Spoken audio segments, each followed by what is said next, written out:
सिने ink podcast. नमस्कार, आदाब। किताब कॉलम के एक नए एपिसोड के साथ मैं हूं अचला शर्मा।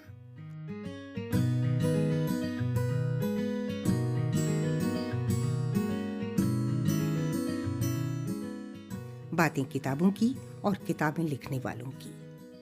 शब्दों के जंगल में क्यों नहीं छोड़ जाती ये चीते जैसी खामोशी अपने पंजों के निशान।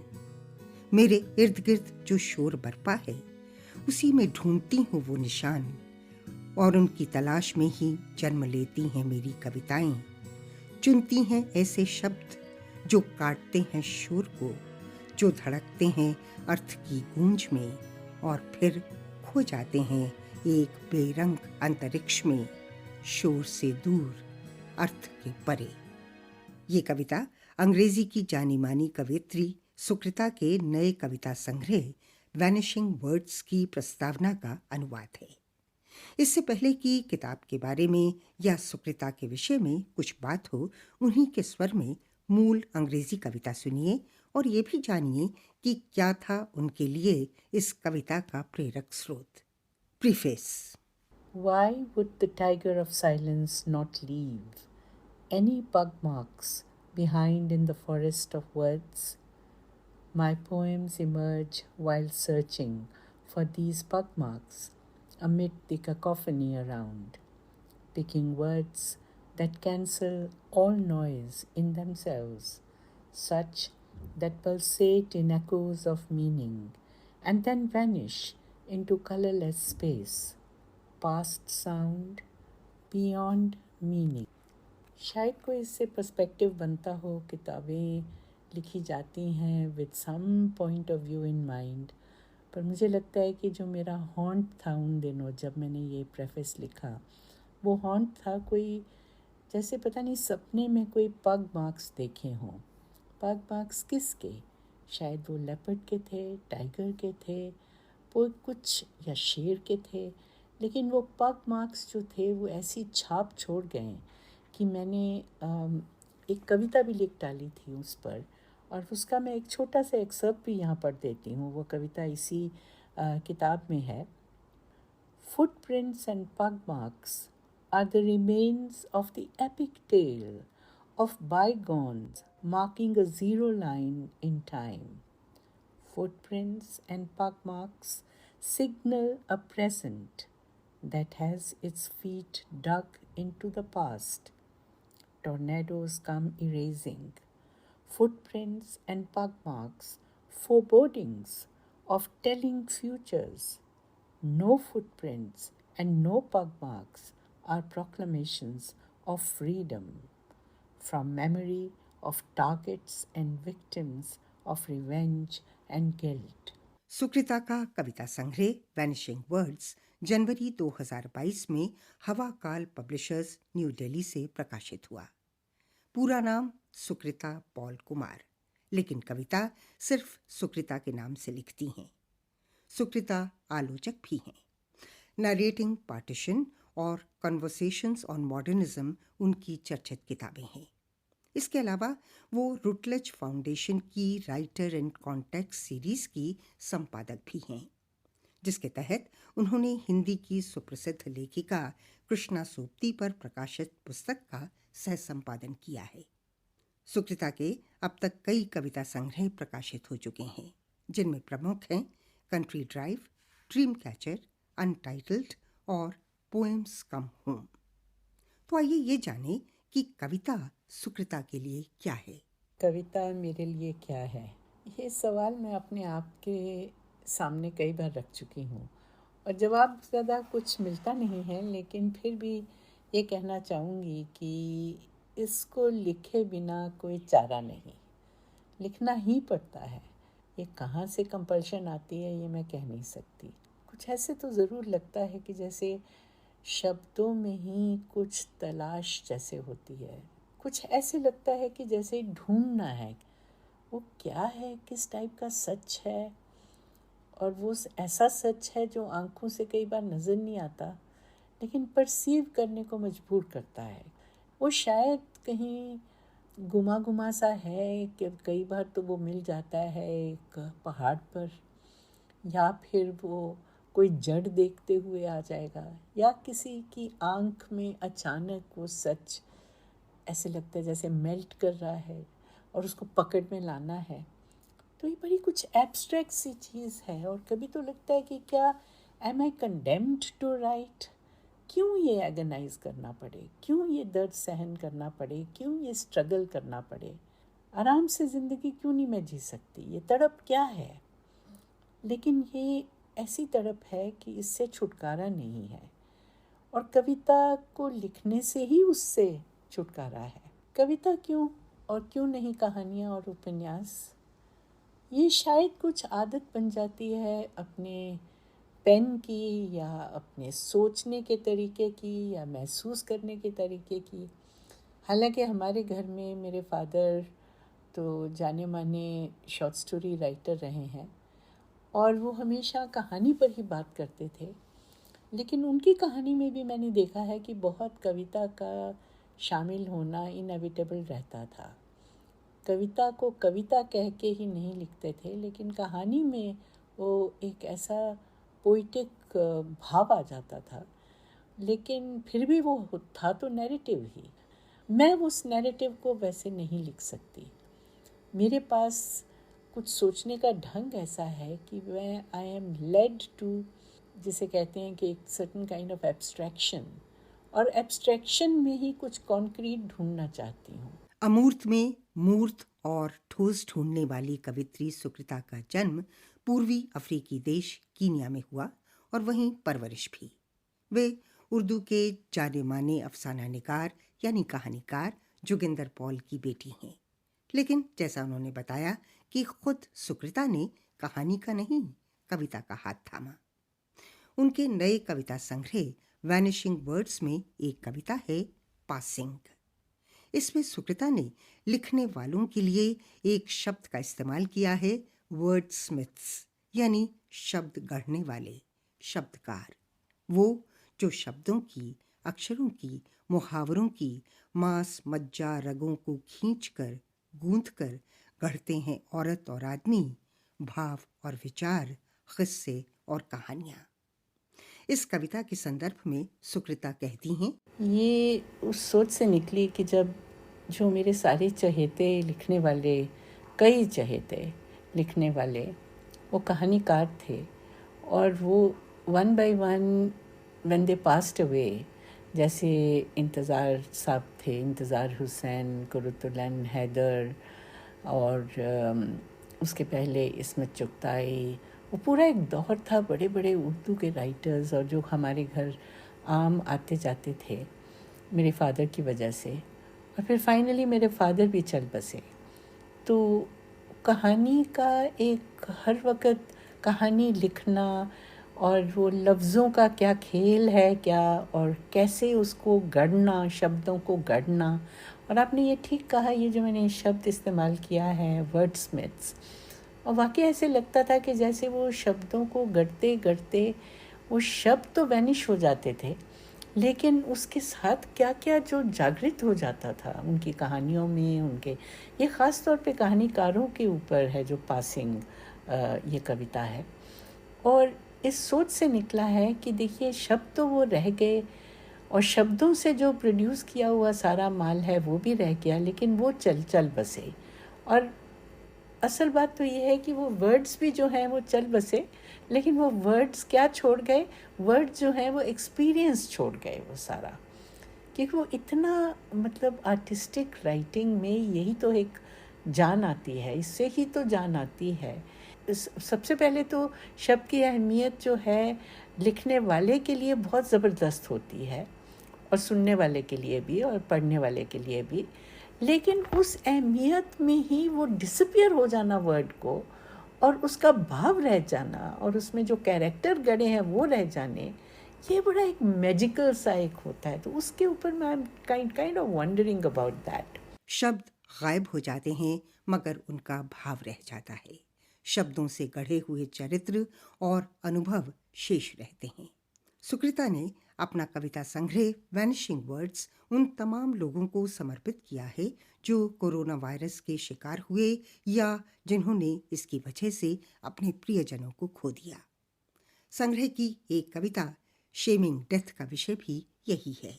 Bodies are carcasses today, dehumanized and disgraced, rolling wild over the waves, reversing into the world of beasts, dispossessed of sacramentals, divorced from rituals and ceremonies, evolved over centuries to respect life, to lend dignity to death as yet another journey. जिन दिनों अपने प्रियजनों के तह संस्कार के लिए लोगों को लंबी लंबी लाइनों में इंतजार करना पड़ा और जब बिना दाह संस्कार के ही गंगा में लाशें बहा दी गईं तो सुकृता का कवि मन विचलित हो उठा और उनकी कविता शेमिंग डेथ का जन्म हुआ। सुकृता मानती हैं कि किसी प्रियजन की मृत्यु जीवन के प्रति सम्मान जगाती है, मगर उससे पहले मृत्यु का सम्मान जरूरी है। लेकिन इस संग्रह की कविताओं में विविध रंग हैं और ये कविताएं पढ़ते हुए मुझे महसूस हुआ कि पहाड़ों और पेड़ों से सुकृता की खास दोस्ती है। एनवायरनमेंट को लेकर सजगता है और ये कविताएं कई इश्यूज उठाती हैं। इसके अलावा एक और इमेजरी बार बार उनकी कविताओं में दिखाई देती है और वो है बुद्ध यानी बुद्धा की। क्या वजह है इसकी? पहाड़ों में भटकना और पेड़ों से बात करना और पेड़ों से ख़ास तौर पे शेयर करना अपने सब दुख सुख, रोना धोना और सुख के मोमेंट्स भी, ये मुझे बहुत बचपन से पुरानी यादें हैं। वो शुरू हुई कहानी जब मैं अफ्रीका में माउंट कीनिया, किलिमंजारो, वो सब वहाँ पे हम घूमते थे और वहाँ की जो फूल पत्तियाँ हैं, वाइल्ड फ्लावर्स, उनके साथ मेरा एक बहुत ज़्यादा लगाव था। और स्नो कैप्ड माउंटेन जो माउंट कीनिया को कहा जाता था और देखने में भी बहुत खूबसूरत, तो उसके साथ तो मैं घंटों, बचपन में मुझे याद है घंटों मैंने वार्तालाप किए हैं। और ऐसे ही जब मैं शिमला में as a fellow when I went there, Indian Institute of Advance Study, तो मैं पहाड़ों पर बहुत भटकती रही हूँ। मतलब मैं वॉक के लिए जाती थी तो ऐसे लगता था जैसे जानबूझ के मैं पगडंडियों में, ऐसे पगडंडियों पे घुस जाती थी कि लौटना कैसे है ये समझ में नहीं आता था और लौटने की ज़्यादा इच्छा भी नहीं थी। सो एक लगाव, एक रोमांस विद द माउंटेन्स मेरा हमेशा चलता रहा है। और पेड़ों के साथ तो इतनी दोस्ती, घनी दोस्ती, कि एक पर्टिकुलर पेड़ जो वहाँ पे इंस्टीट्यूट के पीछे है, उसको तो मैं बहुत साल कहती रही हूँ कि ये I am married to that particular tree. तो मेरी पेंटिंग्स भी बहुत सारी हैं पेड़ों के कॉन्टेक्स्ट में। कई तरह के पेड़ मैंने इंटरनलाइज किए हुए हैं। इनफैक्ट एक तो ऐसी पेंटिंग है जिसमें मुझे लगता है मैं खुद ही पेड़ बन गई हूँ या पेड़ में मेरा रिफ्लेक्शन है।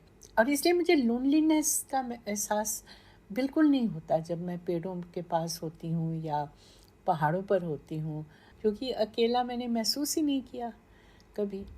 और उसी से कविताओं में उसकी छाप है और उसके साथ रिलेटेड कई एनवायरनमेंटल इश्यूज़ हैं जो अपने आप ही आ जाते हैं और उनका दुख मेरा दुख और मेरा दुख उनका दुख बन जाता है।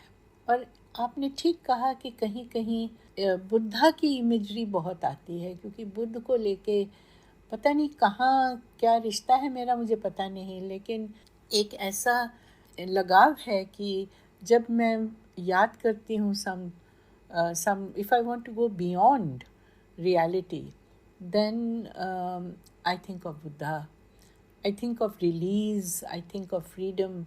तो ये रिश्ता जो है मेरा ख्याल है बहुत साथ साथ चलता रहा है और झलकता है हर वॉल्यूम ऑफ पोइट्री में, और वैनिशिंग वर्ड्स में तो और भी, क्योंकि वैनिशिंग वर्ड्स में कहीं पे डेथ के रेफरेंस से काफ़ी कविताएं हैं। मेरे ख्याल है डेथ के साथ जुड़ा हुआ है the whole idea of nothingness, एक तरह का शून्यवाद, और उसके साथ जुड़ा हुआ है मेरा एक्सपीरियंस ऑफ बुद्धा। और इसलिए जब मैं हनोई गई थी और जब मैं वियतनाम गई थी एक लिटरेरी फेस्टिवल के लिए, तो मैं मेरे अंदर बहुत सी कविताएं वापस लाई वहाँ से, और वो आहिस्ता आहिस्ता निकल के आती हैं। कभी अचानक लिख बैठती हूँ कोई, और वो बुद्धा के रेफरेंस से ही होती हैं।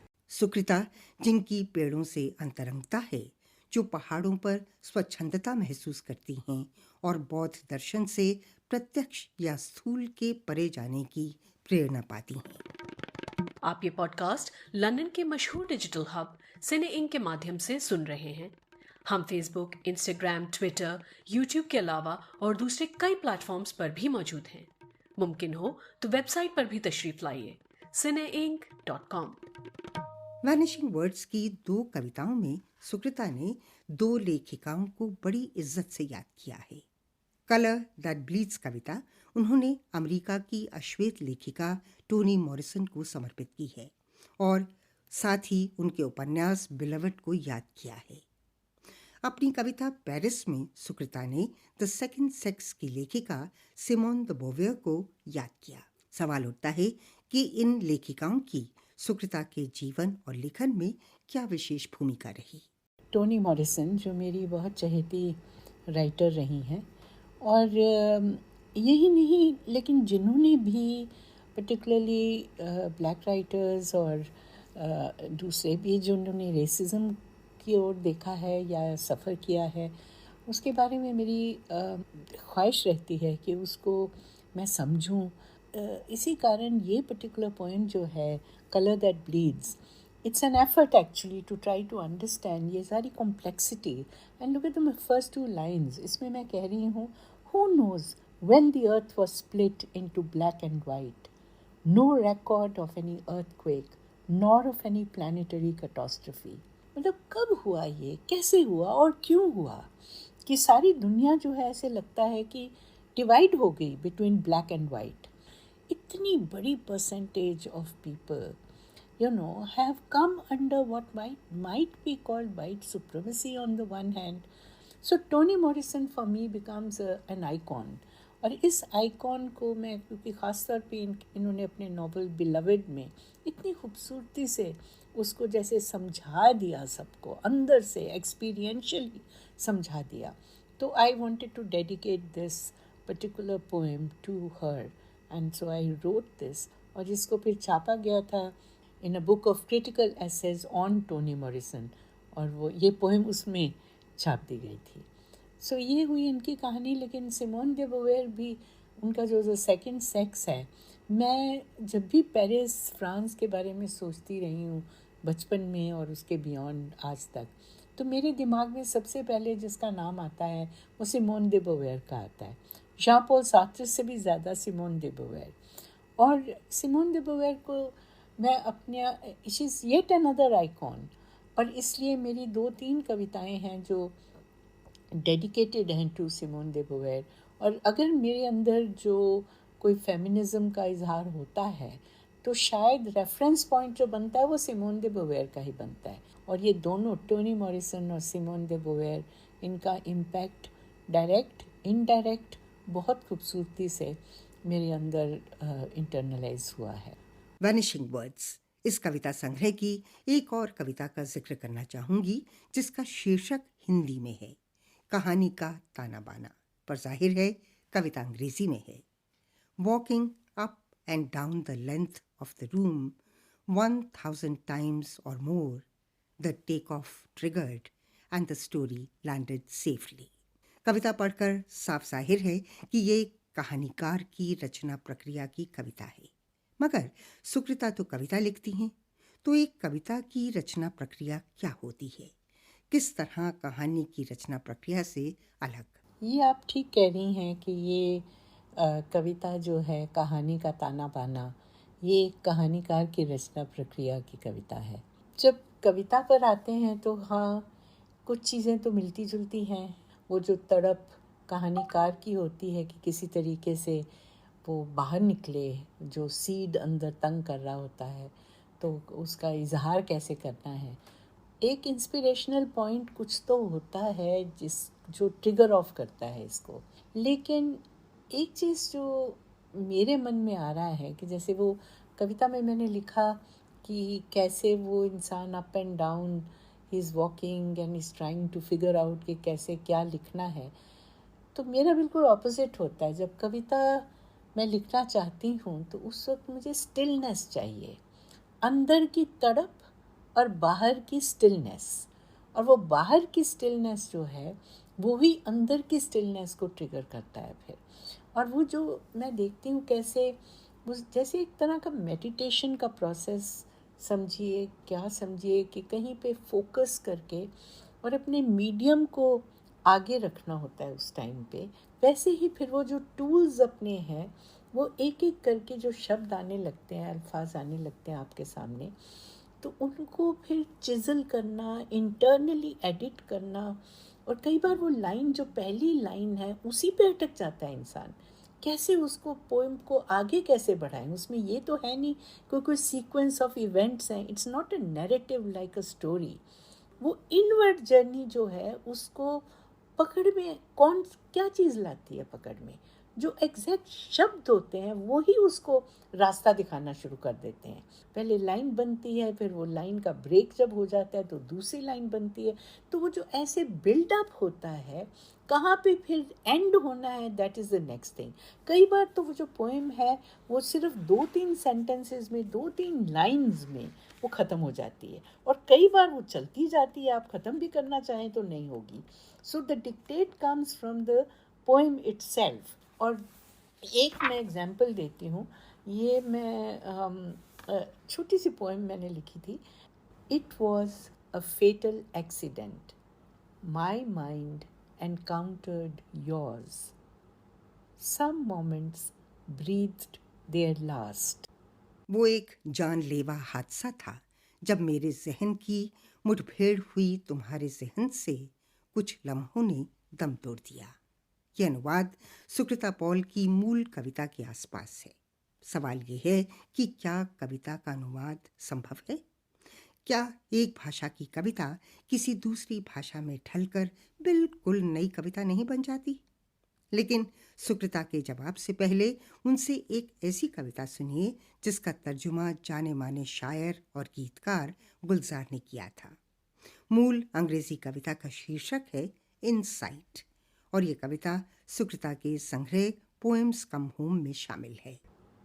In the center of that circle of light, rising slowly over the river of experience, panting and huffing, lies the truth of my life, so white I cannot see it, all colors merged, lives absorbed, the white becomes whiter, and I more blind. इसी कविता को गुलजार साहब ने translate किया। रोशनी के दायरे के ऐन मरकज़ में तजुर्बों के सारे दरियाओं से धीरे धीरे उठती, हाँफती और कांपती, मेरी पूरी ज़िंदगी की एक सदाकत रखी है। सफ़ेद इतनी देख भी सकती नहीं मैं, सारे रंगों को समोए, जिंदगियों को समेटे, सफ़ेद भी अब सफ़ेद तर है और मैं कुछ और अंधी। इनसाइट ये कविता सुकृता के कविता संग्रह पोएम्स कम होम में शामिल है और इस किताब का हिंदुस्तानी में अनुवाद गुलजार साहब ने किया। कविताओं के अनुवाद के विषय पर सुकृता क्या सोचती हैं? कविताओं का किसी दूसरी भाषा में अनुवाद किस हद तक मूल कविता के साथ न्याय कर पाता है? इसमें तो कोई शक नहीं कि कविता का अनुवाद करना बेहद मुश्किल है। लेकिन अगर मुझे लगता है कि कवि ख़ास तौर पे ये छूट दे दे अनुवादक को कि वो फ्रीडम के साथ, आज़ादी के साथ वो कविता को अनुवाद करे, तभी जाके वो एक और ओरिजिनल कविता बन जाती है। अगर वो रिस्ट्रिक्शंस हों कि कविता एग्जैक्टली वैसी ही हो जैसे ओरिजिनल में है, ट्रांसलेटेड कविता वैसी ही हो, तो उसमें फिर दिक्कत आनी शुरू हो जाती है। मुझे यही फीलिंग है कि मैं बहुत that way I think I am very lucky कि मुझे गुलजार साहब ने जब ट्रांसलेट किया और उसका मजमूए का नाम था पोएम्स कम होम, तो वो ये कह के किया कि जो मेरी कविताएं अंग्रेज़ी में हैं उसके पीछे जो हिंदुस्तानी है, वो ट्रांसलेशन में वो हिंदुस्तानी को निकालना चाह रहे हैं, इसलिए मेरी poems they come home in Hindustani. That was his idea. तो बहुत अच्छा लगा ये। और फिर उसके बाद एक रेखा सेठी हैं जिन्होंने मुझे ट्रांसलेट किया, और वो बहुत खूबसूरती से किया, और उस का नाम है समय की कसक। और उसमें उन्होंने कविता दर कविता ये ही कोशिश की कि वो फेथफुल भी रहें और ब्यूटीफुल भी रहें, जो कि कॉन्ट्रडिक्शन मानी जाती है आमतौर पे कि ब्यूटीफुल भी हो और फेथफुल भी हो, लेकिन वाकई वो हुआ। मैंने जो अनुवाद किए हैं ज़्यादातर प्रोज़ के अनुवाद किए हैं, कविताओं के नहीं। डरती हूँ करते हुए, क्योंकि मुझे लगता है कि अगर मैं अनुवाद करूँगी कविताओं को तो मैं बिल्कुल दूसरी ही बना दूँगी कविताएं। वो पता नहीं फिर अनुवाद उसको कहेंगे कि नहीं। कविता के अनुवाद के विषय पर सुकृता की राय। सुकृता कविताएं लिखने के अलावा चित्रकारी भी करती हैं। यही नहीं, संग्रह की बहुत सी कविताएं पढ़ते हुए लगता है मानो हम कोई चित्र देख रहे हैं। ये चित्रात्मकता सोचने पर मजबूर करती है कि सुकृता की कविताएं उनके चित्रों को प्रेरित करती हैं या उनके चित्र कविताओं को। ये बहुत दिलचस्प बात है कि बहुत से लोग जब मेरे पेंटिंग्स को जब देखते हैं लोग, तो कहते हैं कि अरे ये तो पोएम के जैसे है, और जब पोएम पढ़ते हैं तो कहते हैं अरे ये तो चित्र, ऐसे लगता है चित्र है। तो ये आदान प्रदान है मुझे लगता है। और जब मैं पेंटिंग करने बैठती हूँ कई बार, तो एकदम से शब्द आने लगते हैं और मन करता है कि पेंटिंग छोड़ के तो कविता लिख दूँ। और ऐसे ही जब मैं कविता लिखने बैठती हूँ कई बार, तो लगता है कि नहीं, ये चीज़ें तो रंगों में आनी चाहिए, मुझे पेंट ब्रश उठाना ही पड़ेगा, और मैं पेंटिंग करने लगती हूँ। और सो मुझे ये तो एहसास हमेशा रहता है कि अगर मैं पेंटिंग करना चाहूँ तो मैं कर लूँगी, और अगर वो जो भी एक्सपीरियंस है उसके पीछे, अगर वो शब्द मांगता है इजहार के लिए, तो वो इस एक्सपीरियंस को मैं शब्दों में ही ढालूँ। ये भी जो है dictate, it will depend upon what is the nature of experience that is seeking expression. Sukrita, जिनके लिए कविता और चित्रकला एक दूसरे के पूरक हैं। सुकृता पॉल कुमार का नया कविता संग्रह वैनिशिंग वर्ड्स जनवरी 2022 में हवा काल पब्लिशर्स न्यू दिल्ली से प्रकाशित हुआ।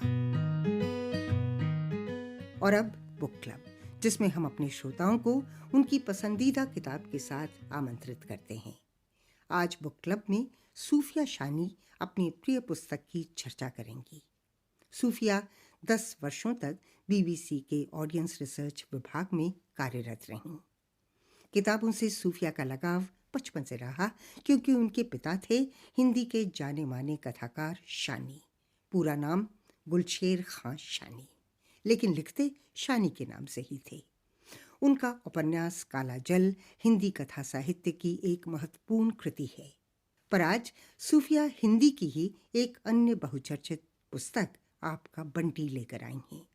सुप्रसिद्ध लेखिका मन्नू भंडारी का उपन्यास आपका बंटी 1970 में प्रकाशित हुआ था और छपते ही बेहद लोकप्रिय हुआ। तो सुनिए सूफिया शानी को आपका बंटी क्यों प्रिय है। मन्नू भंडारी का उपन्यास आपका बंटी पढ़ते वक्त मुझे गोरखी का बचपन याद आता है, जो बेइंतहा कठिनाइयों भरा था, और साथ ही याद आती है चेखव की कहानी ग्रीफ, जिसने गोरखी को जिंदगी की सच्चाई से रूबरू कराया था। मुझे ये उपन्यास इसलिए पसंद है क्योंकि इसका विषय आज भी प्रासंगिक है। आपका बंटी उपन्यास एक परिवार के टूटने और बिखरने की कहानी है, जिसमें पति पत्नी के अलगाव का प्रभाव मासूम बंटी पर सबसे अधिक पड़ता है। शकुन भी मानसिक पीड़ा और अवसाद से गुजरती है। पिता अजय और शकुन अपने अपने स्वाभिमान के चलते कोई समझौता नहीं करना चाहते, यहाँ तक कि अंत में बंटी भी कोई समझौता नहीं करता। पापा अजय का दूसरा विवाह करना और फिर माँ शकुन के भी दूसरे विवाह कर लेने पर बंटी अपने आप को उपेक्षित और अलग थलग महसूस करने लगता है। मुझे लगता है कि बालमन की मानसिक पीड़ा और मासूम एहसास का लेखिका ने गहराई से विश्लेषण किया है और अपनी गंभीर अभिव्यक्ति का परिचय दिया है। दरअसल यह उपन्यास 3 इगोइस्ट इंसानों की कहानी कहता है जो भीतर ही भीतर घुटते और टूटते चले जाते हैं और अंततः बिखर जाते हैं। उपन्यास के स्त्री पात्र चाची अम्मा और फूफी भी स्वाभिमानी और स्पष्टवादी दिखाई देते हैं। शकुन भी त्याग और बलिदान का पात्र बनकर नहीं रहना चाहती। वह अपने आप से कहती है, बंटी मेरे और अजय के बीच सेतु ना बन सके तो ना सही, लेकिन वह बंटी को अपने और डॉक्टर के बीच आड़े नहीं आने देगी। उपन्यास के अंत तक आते आते लेखिका यह स्पष्ट कर देती हैं कि स्त्री के लिए जिंदगी के कुछ फैसले बेहद तकलीफ दे और मुश्किल ही सही, पर अपने हिस्से का आसमान उसे भी चाहिए। ख़ासतौर से मुझे उपन्यास का यह हिस्सा बहुत अच्छा लगता है। बंटी के अजय के साथ चले जाने के बाद शकुन छत पर खड़ी बंटी का टुकुर टुकुर देखता चेहरा याद करके फूट फूट कर रोने लगती है। तभी एक आवाज़, शकुन। डॉक्टर का स्वर छत के सन्नाटे में यहाँ से वहाँ तक फैल जाता है। तुम यहाँ हो? नीचे किसी को कुछ पता ही नहीं। अरे ये क्या, तुम रो रही हो शकुन? और 2 सबल बाहें उसकी चारों ओर घेराईं। शकुन उनमें धीरे धीरे पूरी की पूरी अपने आप ही बनती चली गई, सिमटती चली गई। बस 2 नन्ही नन्ही बाहें उन सबल बाहों के नीचे शायद देखे अनदेखे मसल गईं। उपन्यास के अधिकांश अंशों में बिना किसी संवाद के लेखिका ने शकुन के टूटने और बिखरने का बहुत मार्मिक वर्णन किया है, और मेरे ख्याल से यही मनु भंडारी की रचना की खूबी भी है, जिससे आप प्रभावित हुए बिना नहीं रह सकते। मेरा मानना है कि आपका बंटी एक कालजयी उपन्यास तो है ही, साथ ही ये बाल मनोविज्ञान का एक अति महत्वपूर्ण दस्तावेज भी है। मन्नू भंडारी के उपन्यास आपका बंटी के साथ ये थी सूफिया शानी। किताब कॉलम के अगले एपिसोड में एक नई किताब होगी, उसके लेखक से बातचीत होगी और होगा बुक क्लब, जिसमें आप भी अपनी पसंदीदा किताब के साथ शामिल हो सकते हैं। पुस्तक किसी भी भाषा की हो सकती है। बस हमें बताइए कि आप किस किताब की चर्चा करना चाहते हैं और साथ में अपना फ़ोन नंबर लिख भेजिए ताकि हम आपसे संपर्क कर सकें। हमारा पता है post@cineink.com। और याद दिला दूं कि सिनेइंक किताब कॉलम में शामिल किताबों और लेखकों के विचारों के लिए सिनेइंक जिम्मेदार नहीं है। तो अचला शर्मा को अनुमति दीजिए। नमस्कार। आप सुन रहे थे अचला शर्मा के साथ सिनेइंक पॉडकास्ट सीरीज किताब कॉलम। ये पॉडकास्ट एप्पल, स्पॉटिफाई और गूगल के अलावा दूसरी ऐप्स पर भी मौजूद है। यूट्यूब पर भी सिनेइंक के सभी प्रोग्राम सुने जा सकते हैं। सुनिए और सब्सक्राइब कीजिए। सर्च में सिर्फ आपको सिनेइंक टाइप करना है, CINEINK। पूरी जानकारी के लिए हमारी वेबसाइट पर आइए cineink.com।